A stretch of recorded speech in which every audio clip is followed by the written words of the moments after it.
All right, so I'm here, Chris Raastad. I'm going to talk to you about buying a company.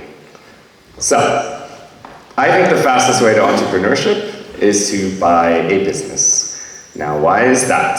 Well, I went from an idea to a business owner in 8 weeks. I'm even surprised about that myself. So, how did I do this? Who am I? Well, this is kind of a collage of my life. You know, I'm from Seattle. University of Washington, it's my alma mater. Go Dogs, yes. Ooh, we have another one there. Estonia is very dear to my heart. I'm a permanent resident there. I love music. You can see my favorite DJs and labels there in the bottom. My Nomad community is a huge part of my life. Nomad Cruise, Nomad Base, Bansko, Nomad Fest. My 4th time here, and I decided to go on the stage. And can't not do a shout out for Kola Fukuoka. They're amazing people. Go talk to them. So, right in the middle, my Nomad Mania profile. That's a really cool website for tracking your travels. I love to travel. I'm a digital nomad full-time 5 years. And I got my background through working at startup companies and most importantly, SafetyWing and Wise. Really amazing companies doing amazing things in the world. So, we'll skip about the remote work because it's not important right now. So motivation. How did I get here? Well, I've read these books. You know, everyone's read the Bible, The 4-Hour Work Week by Tim Ferriss. It's really good in theory. In practice, you're like, okay, I should probably do some stuff. A book I really like is this Main Street Millionaire by Cody Sanchez. Unfortunately, I read it after I bought the company, and that will be my biggest lesson in this talk. And of course, the goal, financial independence, retire early. We're all life-loving travelers. We want to go get the most out of life, so we want to be on our laptop as little as possible. So how do we get there? Well, this is kind of my financial situation. I was lucky enough to be an early employee at Wise. They gave me a lot of stock. I'm still working, so you know I'm not like going and buying startups. You know, I have various investment platforms like Masterworks and Fundrise. I have my crypto, but I don't really time the market well. I'm not one of those crypto people. Of course, I do as much tax optimization as possible, currency distribution, and I have a few properties, rental properties from Maverick Invest. Like, it's great, it's fun until people don't pay rent. Anyway, let's not go there. Simply Wall Street's this pretty cool service for tracking stocks, but it's like overwhelming. There's so much information there. So why am I showing you this? I feel like this is all just wealth preservation. I don't feel like it's the key to growing your wealth. I know like the whole point of FIRE is to make a lot of money and you make your investments work for you, but there's always this little voice in your head like, why am I drawing on my investments to live? Like, is this working for me? And so I really feel like to maximize your time and financial freedom, you need to have your own business. You need to have something that works for you. Hopefully it's automated and doesn't take your whole life. But yeah, that's just my conclusion over the last 10 years. So what happened? Well, November 12th last year, I was in sunny Philippines, Siargao, my friend Jan's event, Nomads in Paradise, and this gal gave a talk about Flippa, and her thing was about, oh, you should sell your company. And I was sitting there, I was like, wait, why don't I buy a company? These are not like expensive, like 50, 100K, like what if it makes money? And wait a minute, what if I had a portfolio of automated online businesses? And that thought stuck with me like the whole week as we're, you know, sipping cocktails, having foam parties, you know, it was just in my mind. And I couldn't get out of my mind. I'd recently lost my freelance job because time zones and organizational drama, and I was just not really interested in freelancing at the moment. So that stuck with me, and yeah, I thought of it a little bit more. So the types of businesses, well, there's startups. I don't know how many people have a background in startups. Like, it's a really fun thing to do in your 20s. You go to work at 9, you leave at 7 p.m. There's some founder in the sky that's like, we're gonna change the world. Some of them do. Some of them do. I know a lot of people, they kind of fizzle out and burn. So it's hard. it's really an investor game, and you can win if you do a really good job, but in the end, like, all of the terms are for investors. It's hard. Most fail, and if you succeed as a founder, your calendar is 12 hours of calendar meetings a day. That doesn't sound like the life I want to live, most nomads want to live. So I never really got into startups. After I turned 30, after I was in a failed startup in Miami, I worked for one more after that, but it just wasn't a future for me that I saw myself.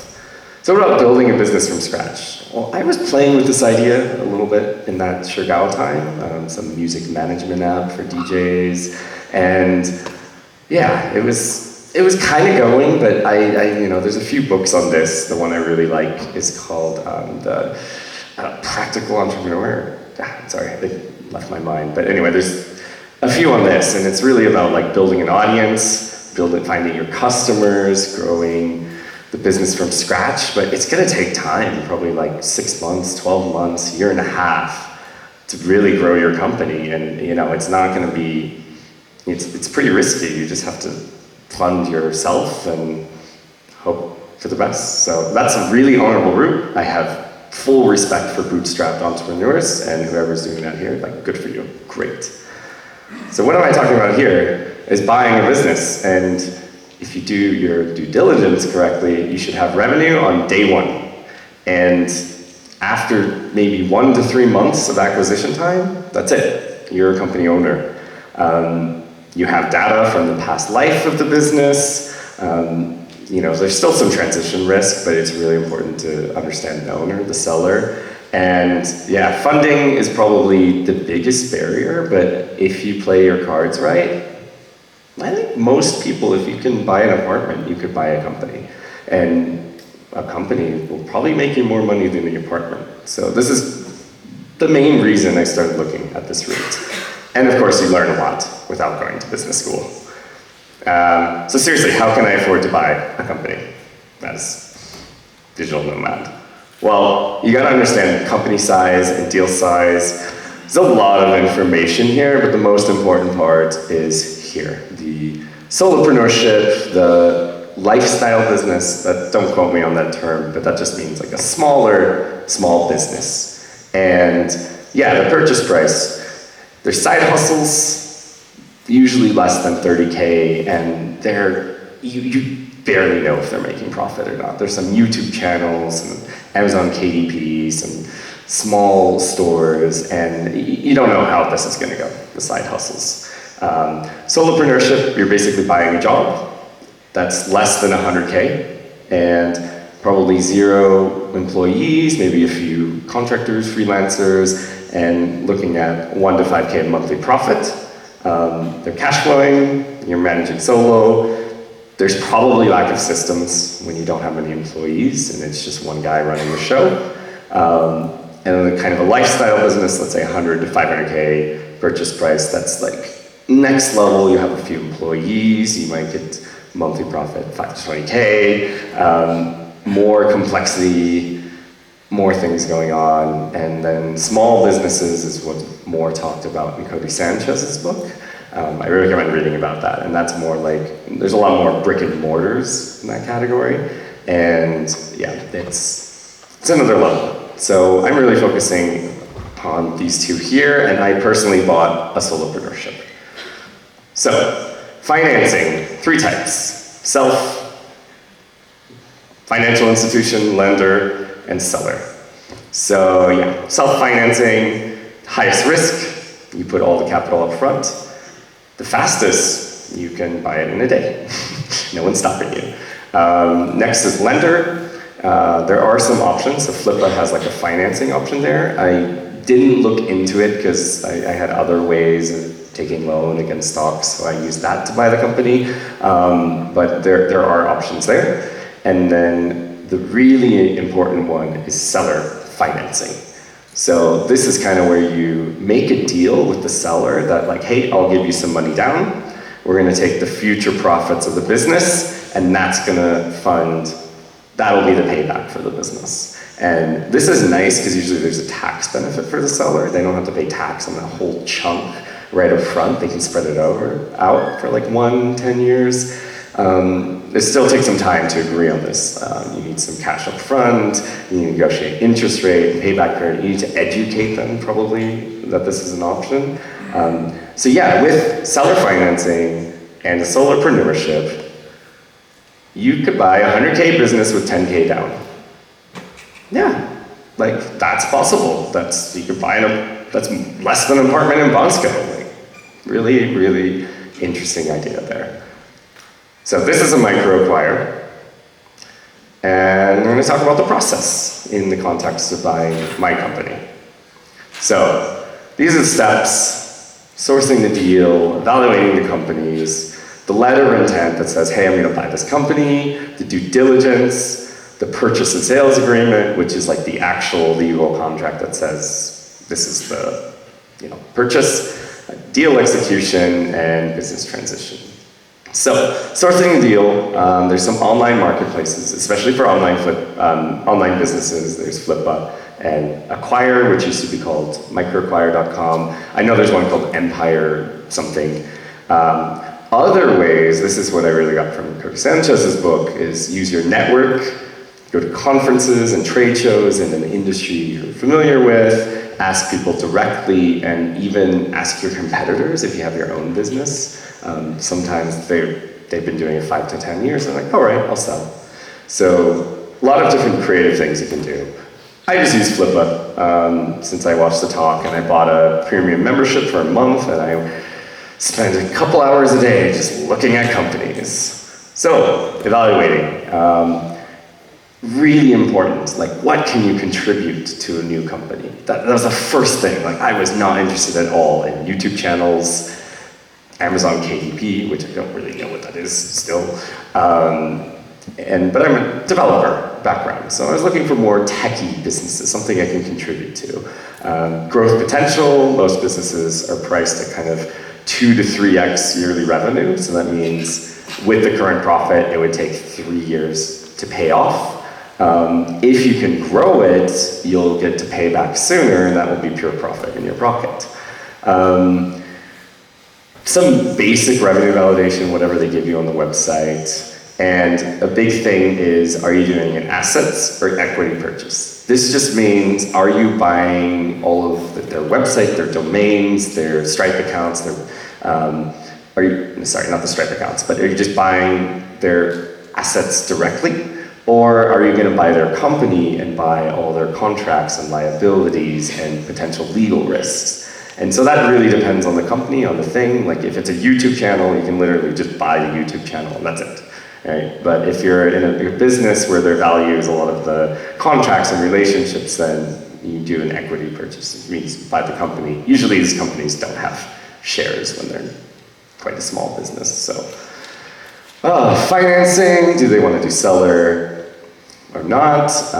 Why are they selling is the biggest part of evaluating companies. And it's, are they hiding something? Are they just tired and retiring? Huge part. Is the seller someone you want to work with? I found this out later. This is a huge part about it. And are you excited to work on the business? I did not personally ask myself this question enough. I was more excited about buying the company. So more on that later. I looked at a few businesses. One was called Club Bookers. They had 3 businesses that kind of worked together. 75K asking price, claimed 45K monthly profit. It's a concierge service, and I didn't really want to be on the phone for months after buying the company, so I passed on that. They were really nice. I had a nice call with them. It's probably still for sale if anyone wants to buy it. Beats Market. This was interesting. I like music. This is selling like rap beats. There's a whole industry of this, like 20 websites. They claim 4K a month profit with 16K per asking price. It felt too good to be true. Probably was. The communication was strange. They were out of Morocco and there was no business entity. It just didn't feel right. So then I found this site, Alflata Codes, and this wasn't my first choice, but later I came back to it because I was like, there's something that is working here. I have a background in fintech. And so if you go to this website, it's all in German. I don't speak German. I don't think I'd buy this company before the ChatGPT era. And yeah, they said 4K monthly profit, 61K asking price, simple e-commerce store. They had a US, Delaware LLC. They had tax returns. They already sent that to me before even saying I would buy the company. Unfortunately, the developer left them. It doesn't make enough money to pay a full developer or even contractors. So there was just something that kind of clicked with this one. And they sell these digital top-up codes, prepaid, I don't want to say prepaid cards, but like these cards, closed loop, electronic cards. So I don't know, it just stuck with me, and I decided to start talking to the founder, and I had a really nice call with him, and I was like, all right, next step, letter of intent. Non-binding document that you're serious about buying. You can walk away if you don't like something. Has the buying and selling entities, list of business assets, purchase price, execution date, intended financing, maybe an NDA, and the most important part, how long is your due diligence period? So once you hammer this out, I had mine in December 5th, less than a month after I had the idea to buy a company. I just used ChatGPT to generate that and upload it to Flippa. It's not binding, so I didn't really need much lingo mumbo jumbo there. Yeah, I think don't waste your time there.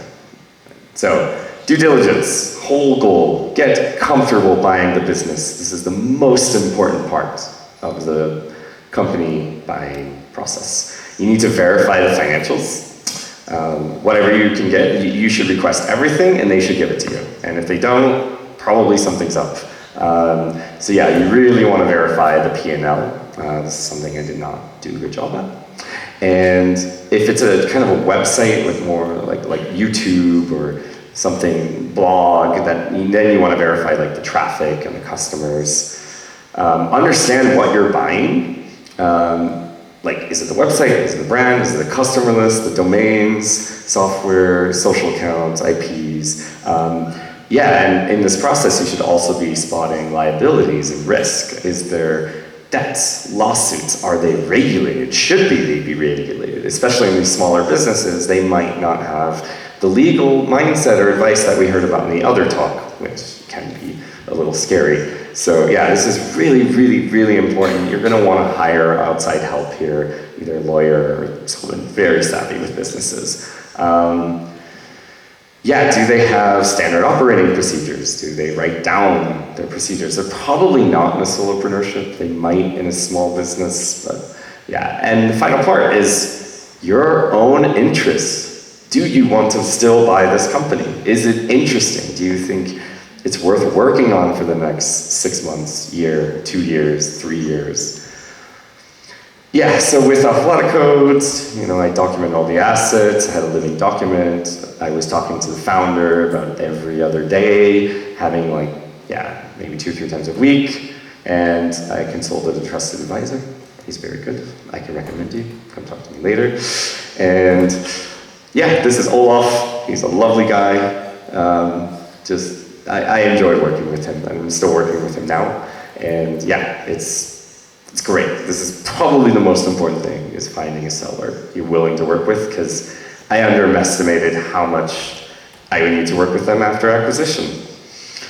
Yeah, so this is the legal document, the purchase and sale agreement. It's like kind of upgrading your letter of intent to something that's legally binding, and I'm not a lawyer, ChatGPT is not a lawyer, get a lawyer, or equivalent.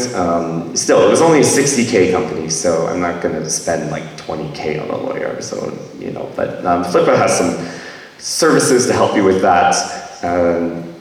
Yeah, the main thing is you just need to dot your I's and cross your T's and make sure everything's legally good.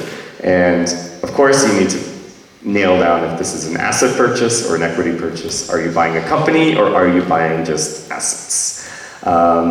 And clarify in the contract the seller transition. How long will they stay on? They were paid by buying the company, so you can for sure get 6-12 months out of it. And you'll want to non-compete if you're selling super niche. And yeah, so this is my purchase agreement. You see Alpha Code, LLC, Delaware Limited Liability Company. I crossed out my company because it's secret. And yeah, this kind of standard procedure. So deal execution. I use Flip-A-Pay for the escrow. They charge 0.5%.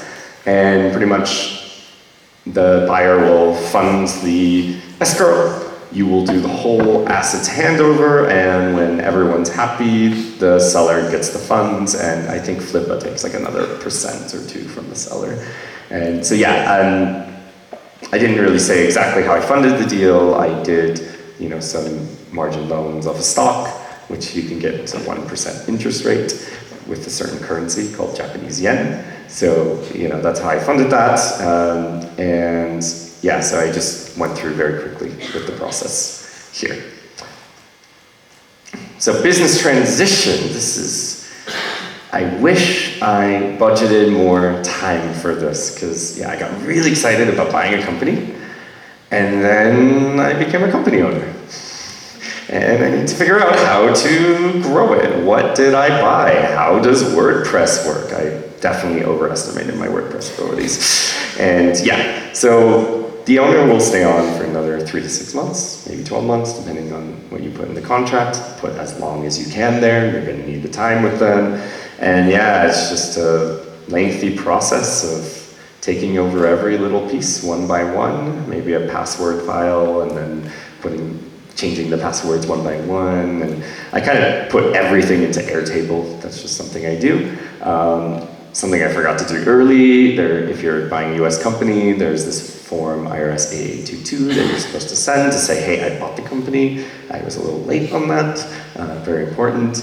And yeah, expect delays, things are gonna take time. This is someone's baby, grown, just all in their mind, and there's a lot of stuff in the head that's gonna take time to write down, take over.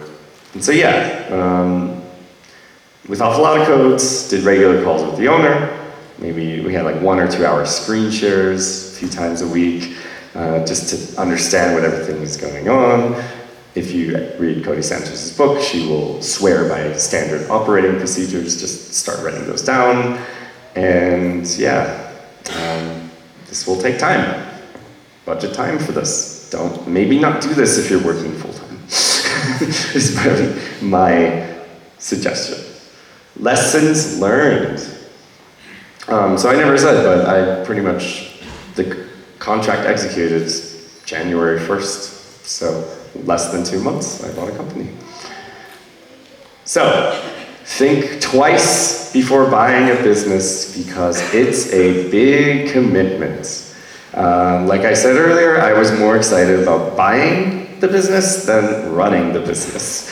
And I pretty much lots of opportunity costs after purchase, because I ended up increasing my freelance workload. I did some traveling, I did some festivals and Nomad events, and I've been just kind of running the business and not spending enough time growing the business. And yes, read this before buying. Read it now. And it's such a good book. Cody Sanchez, Main Street Millionaire. I know she mostly talks about brick and mortar businesses, buying companies from retirees in the US and just skipping startups and MBAs and going straight to buying companies. But there's so many lessons here that apply to the business. And the biggest one was do your due diligence on P&L, because I probably overpaid 10 to 20K. FML. So yeah, I got excited, I looked, and it was like, okay, I think this would work. But no, then later I got all the Wise transactions, and I spent like 10 hours trying to figure out how much money the company made the last year, and it was more like 1 to 2K a month versus 4K a month. So that means my payback period goes from 2 years to like 4 or 5 years. In the past, it was doing like 5 to 10K a month. So that's why I decided to buy the business, is I thought there is some growth potential. People still buy these things. If you go to alflatacodes.de, you probably don't see the point of buying anything I still don't either, and I'm the company owner. Yeah, it's interesting. There's a lot of interesting stuff on Flippa. Like, you should just go there, look around, and see what you find. Yeah, it's a lot of interesting YouTube channels. So this is a huge lesson, kind of expensive, but I'll make it up over time. And push for seller financing. You know, if I were to buy a business again, which I probably will, because I think it's a good idea, do seller financing. I'd buy like a bigger company with more stable profits, like in the 5K range, and yeah, that's what I do. So yeah, I still claim buying a business is the fastest way to entrepreneurship. I can now call myself an entrepreneur. Yeah, thank you. And thank you.